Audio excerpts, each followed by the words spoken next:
السلام علیکم. ډیر خلک دا خبره کوي چې د پی ټی آی نه انکار کړی دی او په ما باندې پارچې کټ شوی چې د بغاوت او د شرپسندۍ او د شور او د پولیس د بېعزتۍ او د تاڼۍ او د ارس چې دی نو आवाज اوچت کړی دی او په 24 کروڑ عوام کې لاول په سوشل میډیا کې په ما باندې پارچه کټ شو. حالات داسې ده که نه ټولې دنیا وکاته چې پارچه په ما کټ شوه. د هغه ورځ ما سویلی خپلو کارکنانو ته خپل لیډرشپ ته ما سویلی واورئ پولیس ته واوري ډي آی جي آی جي پي صاحب دا ټول دی واوري. ګوره زه د داسې قسمه کارونه هېڅکله ملګری نه یم چې زه په خپل د وطن تاڼه ورانوم، په خپله د وطن ګاډی ورانوم، سیزه مې تیلی ورته وهم، د وطن بازار ورانوم. دا سریام پولیس تا مخ نیوی کړی دی، د پولیس نه جامې وباسه، د پولیس سر مات کا. دا زما تاوان نه دی.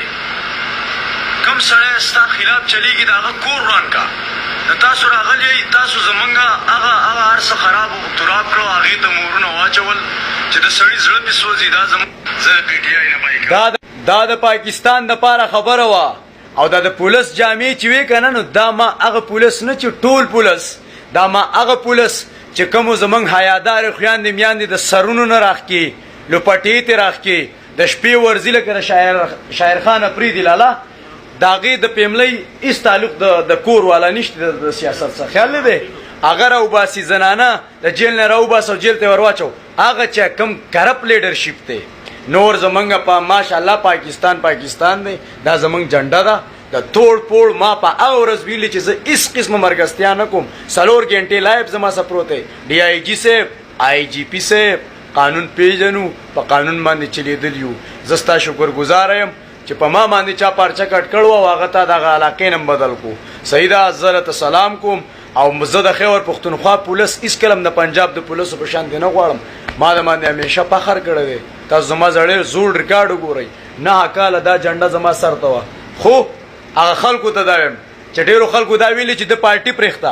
ما پارټي په دې باندې پرېښوه چې نن 157 پارچې په خان صاحب کټ شو دي، په دې وجه باندې کټ شو دي که نه چې توړ پوړ شرپسندي او هغه خلکو کړلي چې په سپینه جامه کې راغلي د خان صاحب د بدنامۍ دپاره، د کیسونو دپاره. نن چې زمونږ ایم این ایس بلیک میل کوي، ایم پی ایس بلیک میل کوي، د دې ورځې دپاره زه د پاکستان آئین قانون هر شی پیژنم او د خان صاحب نظریه هم پیژنم. پاکستان زنده باد، عمران خان زنده باد او لالا د پاکستان عوام پاینده آباد او ټول زنده باد. لالا ټولو ته سلام او ورشیره کوي لکه د مار.